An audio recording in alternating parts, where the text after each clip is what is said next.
Hello my beautiful weebs to another video. Today Otaku Sensei will be recommending the top 10 anime where the girl falls in love with an overpowered main character. If you're new here and happen to enjoy this sort of content, then please don't forget to subscribe as well as turn on the notifications. And for all the people who are already subbed and like the video before it actually starts, know that we appreciate you.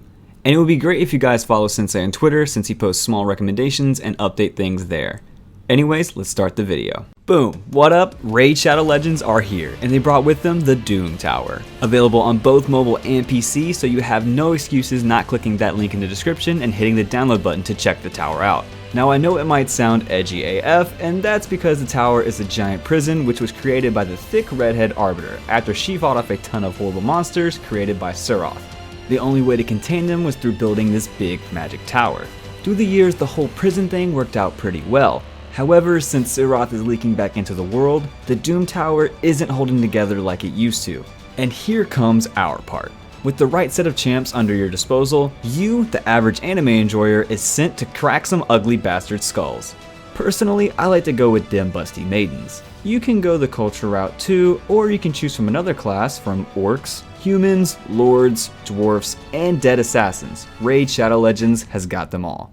You just summon a champ at the portal, to then gut them at the tavern to boost your other main champ's XP, and then to join a clan to help you with certain missions and raids. And when you finally become a big boy and can safely turn the autopilot on to kick back and relax as the champs do their jobs. Talking from personal experience. And if you don't like my Raid Shadow Legends path, then you're in luck. Raid is having special events every day whilst giving a bunch of new awesome campeones. And not to mention that crazy thing they're doing in December. Not gonna spoil, but let me just say this. Heads are rolling down in the deep. And finally, for my lovely noob viewers, Raid was generous enough to provide us with a link that contains so many goodies for a bigger head start. And all you have to do is hit the link in the description or scan the QR code right here. New players will get an epic hero, Chonaru, who is amazing in the Doom Tower, as well as 200k silver, 1 XP boost, 1 energy refill, and 1 ancient shard, so you can summon an awesome new champion as soon as you get in the game. All can be found in your inbox for the next 30 days only. That being said, there is no better time to join than now. And once you're in, you can find me in-game under the name Otaku Sensei. Just don't shoot yourself in the foot by not joining via the link in the description, missing all the juicy rewards.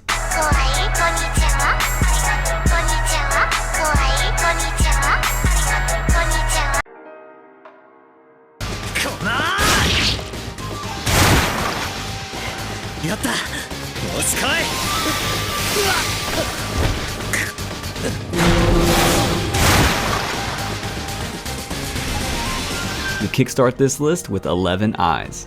Since losing his sister 7 years ago, Kakeru Satsuki has led a vacant life. He's only been able to return to normal with help from his childhood friend Yuka Minase and other friends at school. Then one day the sky turns red, the moon turns black, and everyone around Kakeru and Yuka disappears and monsters start roaming the streets. This virtual world is nicknamed Red Night by the pair. After several more incidents, they find 4 other humans affected by this mysterious phenomenon. Misuzu Kusakabe, a red-haired Onmyoji swordsman, Kukuri Tachibana, a strange mute girl who resembles Kakeru's dead sister in both looks and name, Yukiko Hirohara, a lively young girl who takes on the personality of a cold killer when her glasses are removed, and Takahisa Tajima, a young pyrokineticist with a heated attitude to boot.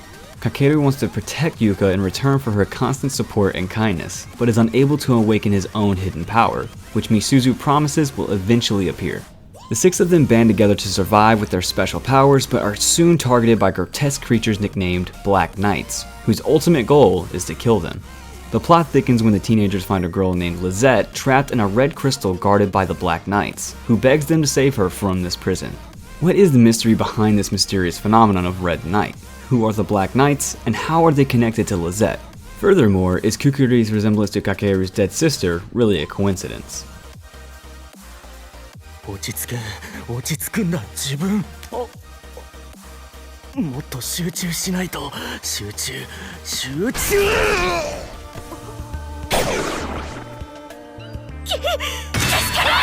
The story starts like this. Ever since he was a child, our main character Takuma Akatsu had a scary face. He was shunned by his classmates and only attracted bad attention, such as the likes of gangsters and thugs. As a result, he developed social anxiety, unable to properly converse with people. This fact and his scary face only proceeded to exacerbate his bad reputation, and he was known as a demon. One day, Takuma saves Natsuki and receives a revelation from Odin, the Lord of Asgard, that the world will end soon and that it is on Takuma's shoulders to save that world. To help him with his mission, Odin sends him his 9 daughters, the 9 Valkyries down to Midgard or Earth. Odin then gives him his mission. He is to prove that love will save the world, as it is said that the source of a maiden's strength is love. それこそ𝐒ᴇɪᴜ王朝の𝐒ᴇᴜᴜたるこの私𝐴ＬＩＳ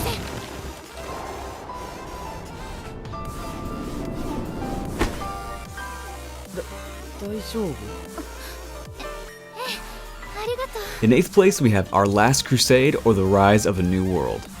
A force known as astral power permeates throughout the world, wielded by astral mages. Fearing its destructive power, the Empire persecutes those who show their abilities. The tormented mages then founded the nebulous sovereignty to flee from their oppressors. Since then, the two nations have been in bitter conflict, the war still going on strong for more than a century. After committing the great crime of freeing an imprisoned witch, our main character 𝐖ᴇʟᴜ is sentenced to prison. A year later, the Empire leadership suddenly decides to set him free, with the condition that he hunts down a fearsome mage known as the Ice Calamity Witch. Hoping to end the war, 𝐖ᴇʟᴜ agrees. Coincidentally, the Ice Calamity Witch herself, 𝐴LIS 𝐿ūnebulus XI, aka Alice, also wishes for peace and is willing to do everything she can to bring down the Empire. As 𝐖ᴇʟᴜ and Alice both yearn for a crusade that will turn the world into one without struggle, woe, or pain, the strings of fate tie them ever closer together, creating a bond that goes beyond something fabricated by mere coincidence. じゃあ何も変わっとらんぞ。違います。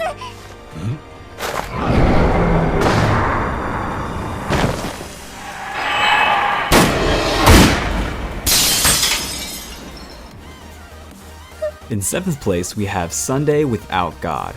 God has abandoned the world. As a result, life cannot end, nor can new life be born, and the dead walk restlessly among the living. Granting one last miracle before turning away forever, God created gravekeepers, mystical beings capable of putting the dead to rest through a proper burial. Ai, a cheerful but naive young girl, serves as her village's gravekeeper in place of her late mother. One day, a man known as Hample Hambart, who is supposedly Ai's father, arrives and kills all the people in her village. Having lost her village with no plans for the future, Ai decides to accompany the mysterious man on his journey. As she travels the land, the young gravekeeper strives to fulfill her duties, granting peace to the dead and assisting the living, while at the same time learning more about the world that God left in this tragic state.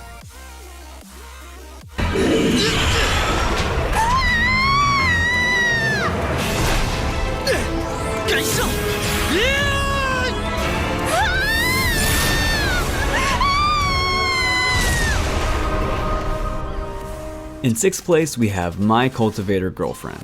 In the modern cultivation world, everywhere is the law of the jungle. Everyone feels insecure.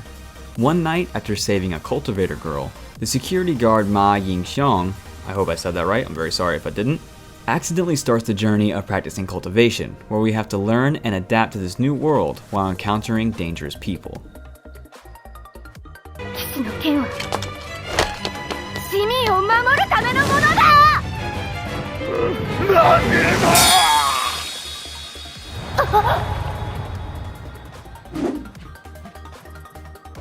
In 5th place, we have the Sacred Blacksmith.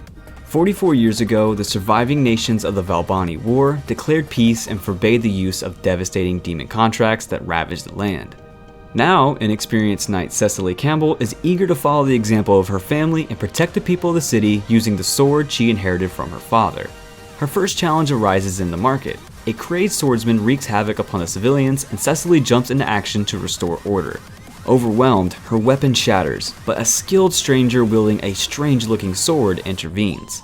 With the situation diffused, Cecily heads to a local blacksmith in an effort to restore her family heirloom. However, she finds that her savior, the blacksmith Luke Ainsworth, may be the only person capable of such intricate repairs. Determined to have her treasured sword repaired, she seeks out the man who rescued her.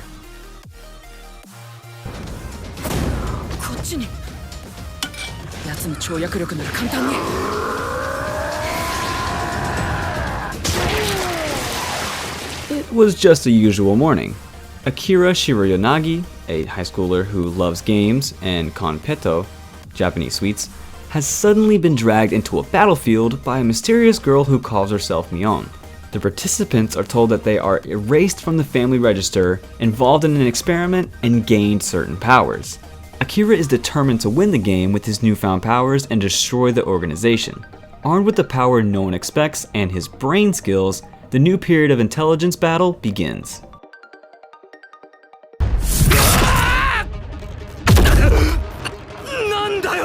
いきなり何なんだよお前冗談じゃねえバンダ君に恨まれる覚えはねえ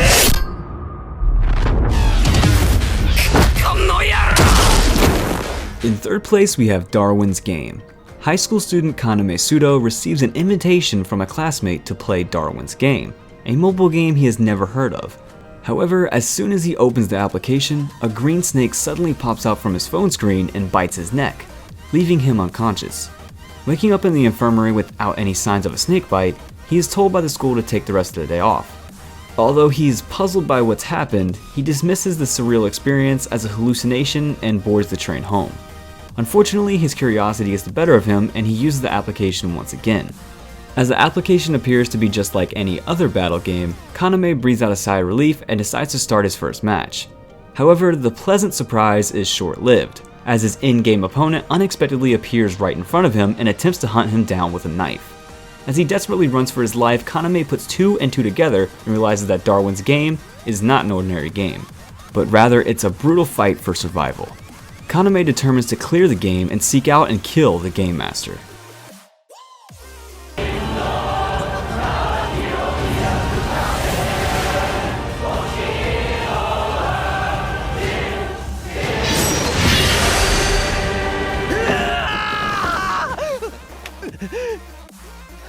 In second place, we have DrDBZ.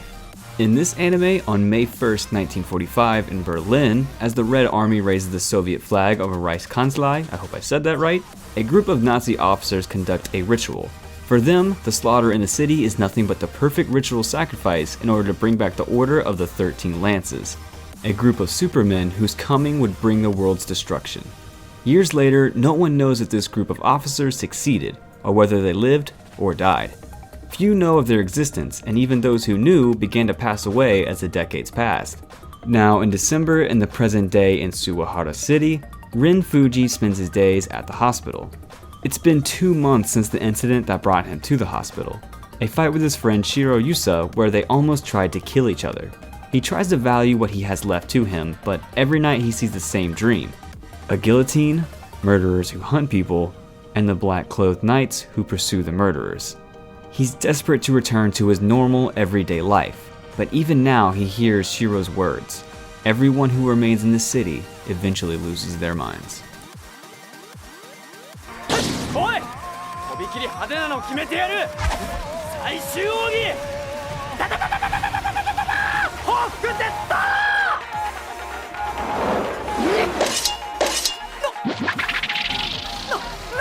And we finish this list with my epic entry, aka one of my favorites.